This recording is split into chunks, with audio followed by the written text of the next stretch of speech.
Hey guys, today I want to talk about how I got this collection behind me. Now every now and again on YouTube or Instagram, I'll get people leaving comments saying how much they love seeing my collection. They like the games that I have in my collection. I've got a great taste in gaming. First, thanks very much for saying that sort of stuff. And every now and again I'll get some people saying, oh, you must be mega rich to be able to afford this. That could be furthest from the truth if I was to be completely honest about it. And I just want to share some of my tips of how I got this collection behind me.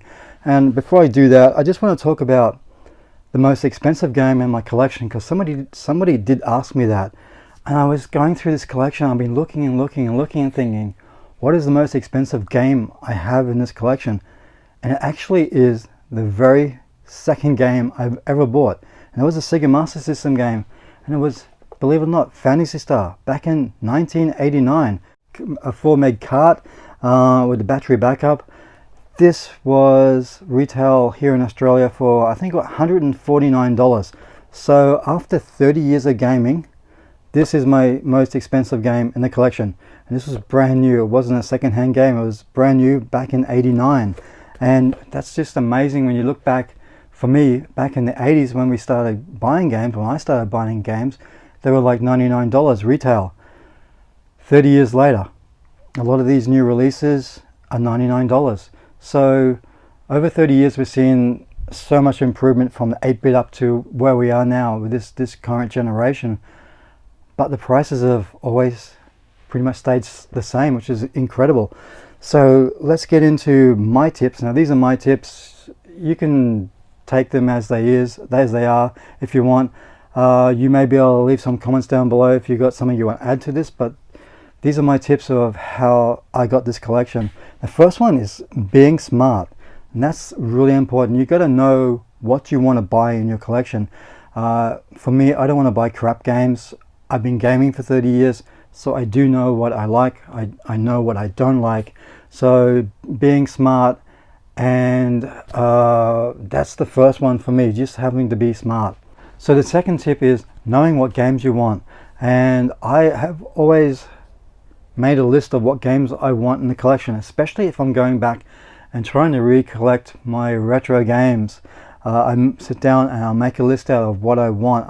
I know what I want, and I think that's a great way, especially if you are looking to rebuild your retro gaming collection. Don't go completely overboard. Don't go out there trying to grab every retro game just because you've seen somebody on YouTube say that Little Samson is such an amazing game. Don't fall for that sort of stuff. Don't pay $500 for what essentially is a piece of plastic with some circuit chips inside of it.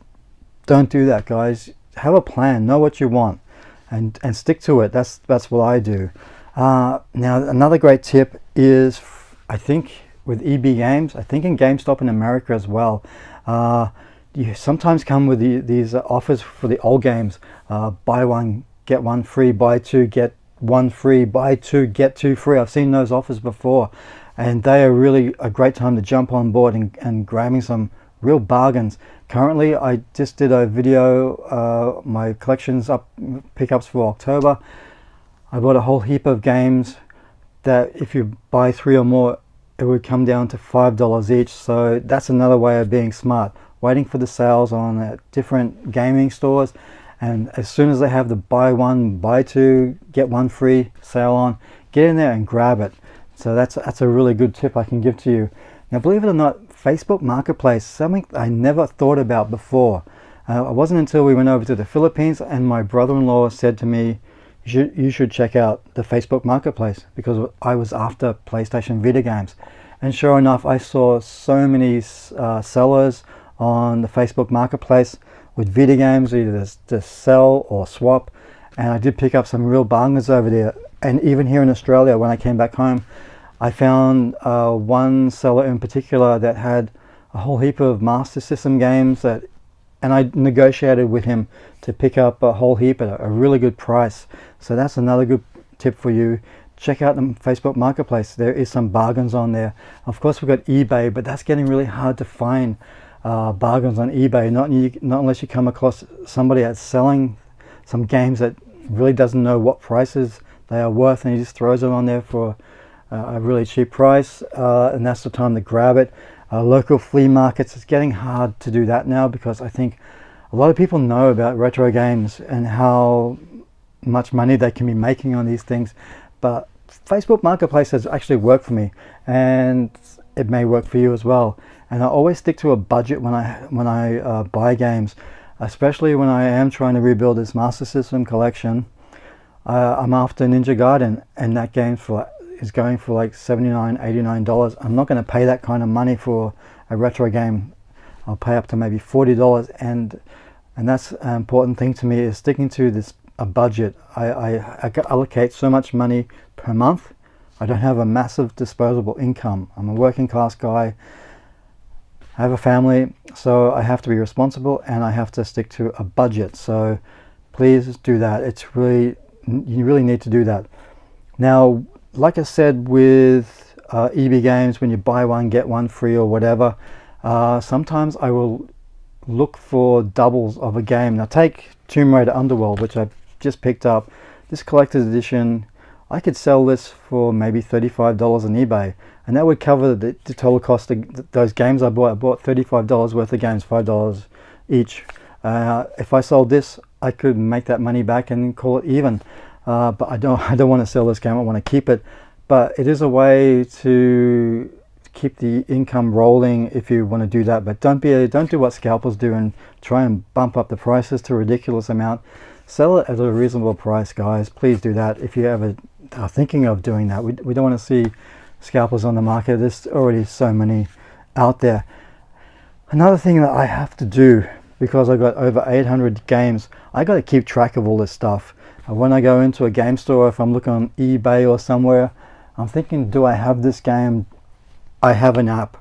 If you want to know what the app is, leave a comment down below and I'll tell you. But I do have an app that I can list all my games on, and I can keep track of it, because I have done it before where I've bought a game and I come home, I've already got it in the collection. So having an app like that really does work for me to be able to keep track of what I got. And it's just so ridiculous when you do amass such a big collection. So that really is important. Also, family and friends. You might have family and friends that may have some old games laying around that they don't want. They may give them to you, they may sell them to you, but it's always good to ask workmates, family, friends if they have any games. You may be able to pick up some bargains there, and that's something I've done in the past as well, and it has worked. I've been given some games, and it's really cool and much appreciated, especially if they're going to just throw them out. They're just going to be there gathering dust. So that is really another cool way of doing it. So that's how I've amassed this collection. My most expensive game was the second game I ever bought. Most of these games I do get from overseas.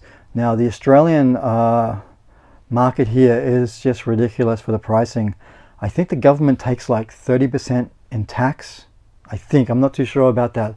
But for a new release game, it's between $79 up to $99. I used to get a lot of games from Hong Kong. I don't do that anymore because their postage is ridiculously high, and also it's in US dollars. And the exchange rate just doesn't work out. I have been using a UK website where I get all of these games, well, most of them anyway. I can pick up a brand new release probably $20, $30 cheaper than what it is here. Look at Pokemon Let's Go Eevee and I think like that. I think it was like $99 when it was released here in Australia. I got it from the UK for $79, so there's a $20 saving there, and postage was only like $2. And they have a rewards program. Every time you buy a game, you get points put into your account, and when you accumulate these points, I recently bought $250 worth of games. I had enough points to get $50 off of that, so that really does work well. But for me, importing from overseas is still a much cheaper option than paying full retail price here in Australia. And that's another way I've amassed this collection. I picked up some games overseas when they were cheap. I picked up some great games from the PlayStation Vita over in Singapore, and PlayStation 2 games over there a few years ago. It was just insane how lucky I was to be able to pick up games cheap over there. But that's pretty much it. I can't think of anything else But that's how I've amassed this collection. I'm not super rich. It just comes down to being smart and waiting, and that's my final tip. Playing the waiting game, waiting for the game prices to go down. Don't go out there buying new releases all the time.